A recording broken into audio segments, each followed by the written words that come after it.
এনবিটিভির পর্দায় আপনাদের সকলকে স্বাগত। আমি শাকিরুল ইসলাম আপনাদের সঙ্গে রয়েছি। এই মুহূর্তে সবচেয়ে বড় খবর, বামফ্রন্ট জোট ভাঙতে চলেছে। বামফ্রন্টের অন্যতম শরিক দল ফরওয়ার্ড ব্লক প্রশ্ন তুলেছে বামফ্রন্টের জোট নিয়ে। না, বামফ্রন্ট রাখার আর প্রয়োজন নেই, এমনটি দাবি তুলেছেন ফরওয়ার্ড ব্লক, বামফ্রন্টের অন্যতম শরিক দল। বিস্তারিত প্রতিবেদনে।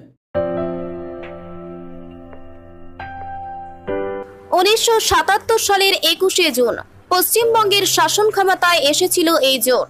তখন মুখ্যমন্ত্রী হয়েছিলেন সিপিএম নেতা জ্যোতি বসু।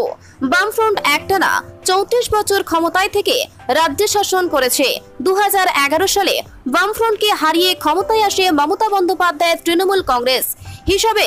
এখন বামফ্রন্টের বয়স 44 বছর।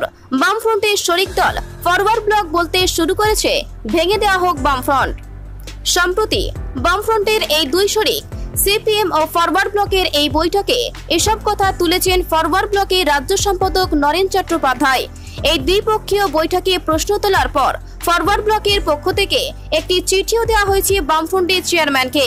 তাতে বলা হয়েছে, যেভাবে সিপিএম বামফ্রন্ট শরিকদের মধ্যে ছড়ি ঘোরাচ্ছে, তাতে মনে হচ্ছে বামফ্রন্টে আর অন্য শরিকদের প্রয়োজন নেই।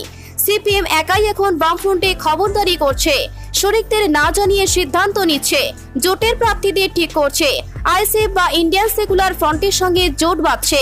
এতে মনে হচ্ছে এখন বামফ্রন্টের প্রয়োজনীয়তা ফুরিয়ে আসছে। ফরওয়ার্ড ব্লক সরাসরি জানতে চেয়েছে এখন আর বামফ্রন্ট তোলার অন্যতম কারণ হলো ফরওয়ার্ড ব্লক আইএসএফ এর সঙ্গে জোট করার বিরোধিতা করেছিল। দলটির পক্ষ থেকে বলা হয়েছিল আইএসএফ একটি সাম্প্রদায়িক শক্তি, কিন্তু দলটির এই মন্তব্যের গুরুত্ব দেয়নি সিপিএম। এই জোট প্রথম ধাক্কা খায় 2019 সালের লোকসভা নির্বাচনে। এই বছর এই রাজ্যের লোকসভার 42টি আসনের মধ্যে একটিতেও জিততে পারেনি বামফ্রন্ট, যা ছিল বামফ্রন্টের ইতিহাসে প্রথম। অথচ ওই নির্বাচনে কংগ্রেসও জিতেছিল 2টি আসন, আর বিজেপি জিতেছিল 18টি আসন, তৃণমূল পেয়েছিল 22টি আসন। বামফ্রন্ট আবার ধাক্কা খেল এবছরে রাজ্য বিধানসভা নির্বাচনে। 294টি আসনে বিধানসভায় বামফ্রন্ট একটিও আসনে জিততে পারেনি। বামফ্রন্টের ইতিহাসে বিধানসভায় 0 আসনের ঘটনা এই প্রথম। জিততে পারেনি অবশ্য কংগ্রেসও, তবে 77 আসন জিতেছে বিজেপি। এই পরিস্থিতিতে ফরওয়ার্ড ব্লকের বামফ্রন্ট ভেঙে দেওয়ার গানে সুর মিলিয়েছে আরএসপিও।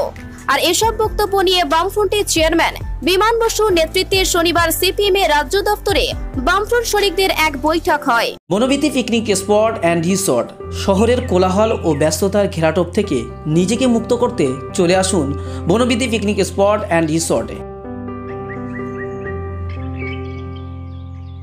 কলকাতা থেকে মাত্র 30 মিনিট দূরত্বে কোলাহল মুক্ত মনোরম পরিবেশে নিজের পরিবার, কোয়ার্কার, ক্লায়েন্ট মিটিং বা কয়েকদিনের ছোট্ট ট্রিপের জন্য চলে আসুন আমাদের রিসর্টে।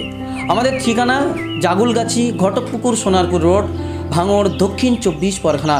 বিস্তারিত জানতে ফোন করুন 9732684321 অথবা 8918067831 নাম্বারে।